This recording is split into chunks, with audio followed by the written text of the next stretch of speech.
இங்கத்தான் மனுஷன மனுஷனா பார்க்கறது இல்ல. பெண்கள ஒரு உயிராவே பார்க்கறது கிடையாது. போகப் பொருளாவும், தனக்கு அடிமையாவும், தான் நெனச்சா என்ன வேணாலும் செய்யலான்ற மாதிரியும் பார்க்கறது. தப்பா இருக்கு. உங்க புள்ளைங்கள ஒழுங்கா வளருங்க. சொல்லிக் குடுத்து வளருங்க.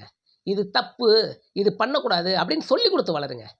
இல்லையா, அப்படி பண்ற குடும்பத்த நடு தெருவுக்கு நிப்பாட்டுற மாரி சட்டத்த கொண்டு வாங்க. அதுக்கு அடுத்து அவன் படிச்ச படிப்பு செல்லாது. அவன் சொத்து பத்து செல்லாது. அவனுடைய சொந்த பந்தம் எவனாவது ஹெல்ப் பண்ணாலும், அவங்களுடைய சொத்து பத்தும் பறிமுதல். அசையும் சொத்து, அசையா சொத்து எல்லாம் பறிமுதல். அவங்க அடுத்து கூலி வேல தான் செய்யணும். கவர்மெண்ட்லேருந்து எந்த சலுகையும் கிடையாது. ரேஷன் கிடையாது. அகதிகள் போல வாழணுன்ற மாரி ஒரு சட்டத்த போடுங்க. பண்ணுவாய்ங்களா? இங்க மக்களும் சரியில்ல, சட்டமும் சரியில்ல. அதனால தான் பண்ணிட்டு போயிட்டே இருக்கிறாய்ங்க. இதுக்கு வேற இது கருத்து பதிவிடுறாய்ங்க. அந்த பொண்ணு ஏன் அந்த நேரத்துல அங்க போணுச்சுன்ட்டு. இந்த இந்த பூமியில இந்த இந்த இடம் இதுக்கு என்னய்யா நரி கூட்டம்